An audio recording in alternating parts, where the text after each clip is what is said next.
രഞ്ജിത്തിൻ്റെ short fiction ആരോ ആണെന്ന് നമ്മൾ discuss ചെയ്യുന്നത്.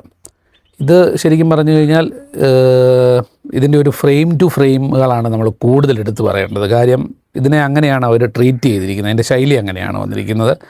ശരിക്കും ഓരോ ഫ്രെയിമുകളായിട്ട് എടുത്തെടുത്ത് നമുക്ക് ചൂണ്ടിക്കാണിക്കാൻ പറ്റും. അതിനൊക്കെ അപ്പുറം ശരിക്കും പറഞ്ഞാൽ ഒരാളുടെ ആഗ്രഹങ്ങളും അല്ലെങ്കിൽ ആരെക്കുറിച്ചേലും ഉള്ള ഒരാഗ്രഹങ്ങളോ അല്ലെങ്കിൽ ഓർമ്മ പങ്കിടുന്നതോ ഒക്കെ നമ്മുടെ മനസ്സിലുണ്ടായി കഴിഞ്ഞു കഴിഞ്ഞാൽ ചിലപ്പം അത് മനസ്സിലുണ്ടാകുന്നതും അത് ചിലപ്പോൾ അതിൻ്റെ ഒരു ഗ്രോത്തും ഒക്കെ ഉണ്ടായി കഴിഞ്ഞു കഴിഞ്ഞാൽ പിന്നെ അതിങ്ങനെ നമ്മുടെ ഉള്ളിൽ ഇങ്ങനെ ഒരു അസ്വസ്ഥമായ എന്തോ പോലെ ആയിത്തീരും എന്നുള്ളൊരു കൺസെപ്റ്റിനെ ബേസ് ചെയ്താണ് ഇവർ ഈ ഷോർട്ട് ഫിക്ഷൻ ക്രിയേറ്റ് ചെയ്തിരിക്കുന്നത്. ഇത് ശരിക്കും ഒരു എഴുത്തുകാരൻ പൂർത്തീകരിക്കാത്ത എഴുതി വച്ചിരിക്കുന്ന 4-5 ലൈനുകൾ കാണിച്ചുകൊണ്ടാണ് ശരിക്കും ഇതിൻ്റെ ഒരു തുടക്കമൊക്കെ. ശരിക്കും അത് അദ്ദേഹം പറയുന്നതിനകത്ത് പറയുന്നുണ്ട്, നിന്നെ എനിക്ക് അറിയില്ല, പക്ഷെ നിൻ്റെ ചായയുള്ള ഒരാളെ ഞാൻ നീയായിട്ട് ചിന്തിക്കും, അതെനിക്കൊരു അസ്വസ്ഥമാകും, അടുത്തില്ല എന്നുള്ളൊരു അസ്വസ്ഥമാകും എന്ന് ഉള്ള രീതിയിലൊക്കെയാണ് അതിൻ്റെ ഒരു തുടക്കം പറയുന്നത്. പക്ഷേ അതിൽ നിന്ന് പിന്നീട് മാറി ഇതിൽ ഡയലോഗ്സുകൾ വളരെ കുറവാണ്. കാര്യം ഇതുപോലെയുള്ള 3-4 പോർഷനുകളിൽ 21 മിനിറ്റാണ് ഈ ഷോർട്ട് ഫിക്ഷൻ വരുന്നത്. അതിൽ വളരെ കുറച്ച് മാത്രമേ സംഭാഷണങ്ങളുള്ളൂ. പക്ഷേ ഇതിൻ്റെ ഒരു ഭംഗി എന്ന് പറയുന്നത് ഇതിനൊരു നൈറ്റിൽ, പ്രത്യേകിച്ചും മഴയ്ക്ക് നല്ല പ്രാധാന്യം ഇവരിതിനകത്ത് വർക്ക് ചെയ്തിട്ടുണ്ട്.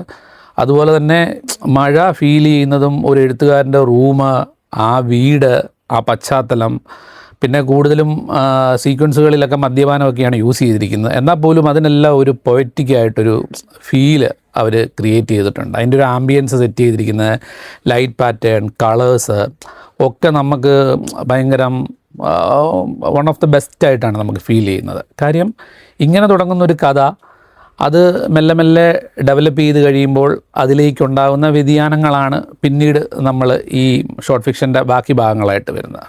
ശരിക്കും ഇതിനകത്ത് പ്രധാന കഥാപാത്രങ്ങൾ ചെയ്തിരിക്കുന്നത്, എഴുത്തുകാരൻ്റെ റോള് ചെയ്തിരിക്കുന്നത് ശ്യാമപ്രസാദാണ്. ശ്യാമപ്രസാദ് ഒന്നും പറയാനില്ല, ബെസ്റ്റാണ്.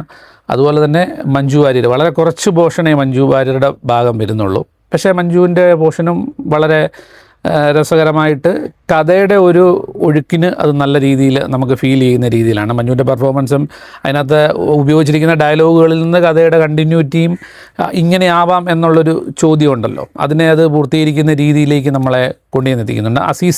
അസീസ് നെടുമങ്ങാട് വളരെ ചെറിയൊരു റോളും കൈകാര്യം ചെയ്തിട്ടുണ്ട്.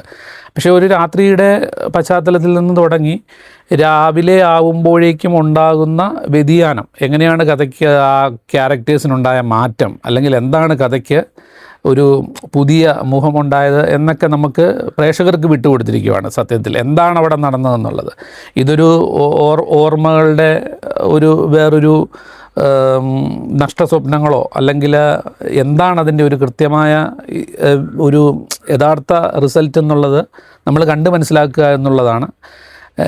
ഇതിൻ്റെ ടെക്നിക്കൽ വശങ്ങളും ബെസ്റ്റാണ്. കാര്യം എന്ന് വെച്ച് കഴിഞ്ഞാൽ ഇതിൻ്റെ കൽപ്പറ്റ നാരായണൻ്റെ ഒരു പോയട്രി ഇതിനകത്ത് അവർ യൂസ് ചെയ്തിട്ടുണ്ട്. അതുപോലെ തന്നെ BR സുധീഷാണ് ഡയലോഗും തിരക്കഥയും കൈകാര്യം ചെയ്തിരിക്കുന്നത്.